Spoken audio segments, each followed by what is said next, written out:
Good evening sir, వినపడుతుందండి?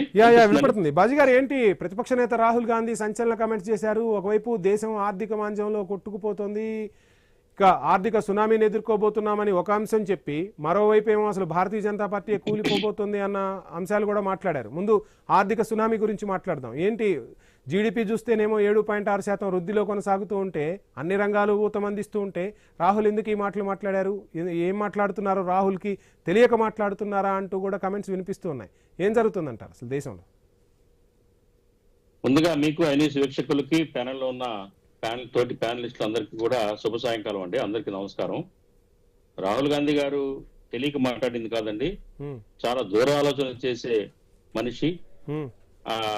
దురాలోచన అటు Bharatiya Janata party దురాలోచన కాదు, దురాలోచన అంటుంది. దురాలోచన కాదండి, ప్రజల్ని అలర్ట్ చేస్తున్నారు. కొంతమంది కుహన సంస్కారాలు మాట్లాడతారట దురాలోచన అని. అది ఈ దేశానికి ప్రతిపక్ష నాయకుడు దురాలోచన ఎందుకు చేస్తాడు చెప్పండి? దురాలోచన. గతంలో కూడా చెప్పారు, పెట్రోల్ రేట్లు, ఆర్థిక సంక్షోభం రాబోతుంది, పెట్రోల్ రేట్లు పెరుగుతున్నాయి, అట్లాగే జాగ్రత్తగా ఉండని చెప్పారు. కానీ పట్టించుకోలేదు ఎవరు. కానీ అదే జరిగింది కదా. మన ప్రధానమంత్రి గారు ప్రజలకు 10 సూత్రాలు చెప్పారు. దేనికి చెప్పారు? దేశం ఆర్థికంగా బలంగా ఉంటే 10 సూత్రాలకు అవసరం ఏముంది? ప్రయాణాలు మానుకోండి, ఇళ్ల దగ్గర నుంచి పని చేయండి, అట్లాగే గ్యాస్ వాడకం తగ్గి, ఇవన్నీ చెప్పారు కదా. ఎందుకు చెప్పారండి? కారణం ఏంటండి? ఆర్థికంగా అట్లాగే మన ఫారెన్ ఎక్స్చేంజ్ నిల్వలు తగ్గిపోతున్నాయి. ఇవన్నీ కూడా మరి ప్రధానమంత్రి చెప్పిన మాటలే కదా, రాహుల్ గాంధీ చెప్పినవి కాదు. మరి ఆ రాహుల్ గాంధీ గారు గతంలో ఏదైతే హెచ్చరించారో సంవత్సరం క్రితం ఆర్థిక సంక్షోభంలో దేశం, మీ హయాంలో కూడా 2013-14లో కూడా విదేశీ మారక నిల్వలు తగ్గిన పరిస్థితి కనిపించిందిగా సార్. 2014-2026 ఎక్కడండి పోలిక?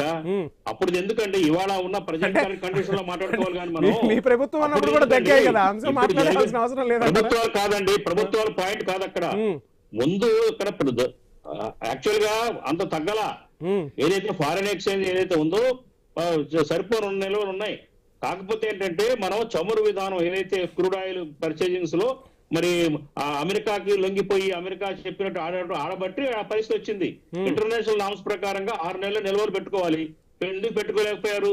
కేవలం 10-15 రోజుల నిల్వల పరిస్థితి ఆ రోజు ఉత్పన్నం అయింది. ఇప్పుడు 2013-14 ఎందుకంటే ఇవాళ ఉన్న కండిషన్స్ లో మాట్లాడుకోవాలా?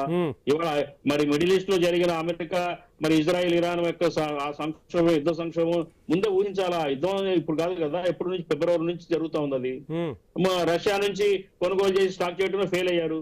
అట్లాగే నీతి సూక్తులని చెప్పారు, బంగారం కొనబాకండి అని, ఇళ్ల దగ్గర నుంచి పనిచేయండి అని, అందరూ వెహికల్స్ వాడకం, ఇంధనం తగ్గించమని చెప్పేసి ఇవన్నీ చెప్పారు కదా. మరి ఎందుకు వృద్ధి రేటు బాగుంటే ఎందుకు చెప్తారని చెప్పండి? ఇప్పుడే చెప్తున్నారండి, కాగితాల మీద వృద్ధి రేటు బాగానే ఉంది, 7.7% అని చెప్తున్నారు. కానీ క్షేత్రస్థాయిలో ప్రజల యొక్క జీవన స్థితిగతులు గురించి మాట్లాడాలా? ఇప్పుడు నేను సూటిగా మిమ్మల్ని ప్రశ్నిస్తున్నా. ఒక సగటు ఎంప్లాయీగా పనిచేస్తున్నారు, మీరు నెలకు ఎంత దాచుకోగలుగుతున్నారు చెప్పండి? ఎంత సేవ్ చేస్తున్నారు మీ వచ్చే ఆదాయం నుంచి?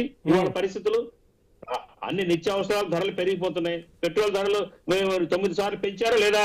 10-15 రోజుల్లో పెంచడం తగ్గించారా చెప్పండి? Crude oil rate $70, crude oil $70 ఉన్న రోజుల్లో కూడా తగ్గించలేదు. 110కి వెళ్ళినా గానీ ఆ పరిస్థితి ఉంది. మేము తగ్గించామని చెప్పారు. ఐఓసి కంపెనీలకి లాభం చేకూర్చారు. ప్రజలకి ఏమైనా తగ్గిందా చెప్పండి? మనం వినియోగదారుల కోణంలో మాట్లాడుకోవాలా? ప్రజలు ఇవాళ హ్యాపీగా ఉన్నారా? పెరుగుతున్న ధరలు పెరగటం లేదా? ద్రవ్యోల్బణం లేదా? వృద్ధి రేటుకి బాగా పెరుగుతుంటే ఎందుకు ప్రజల యొక్క ఆర్థిక పరిస్థితులు ఎందుకు మెరుగుపడతలేదు చెప్పండి? ప్రజలు హ్యాపీగా ఉన్నారా? మరి వాళ్ళు 10 రూపాయలు ప్రతిపక్ష పార్టీ ప్రశ్నిస్తుందా ప్రజల పక్షాన? ఖచ్చితంగా అదే కదా రాహుల్ గాంధీ గారు చేస్తుంది.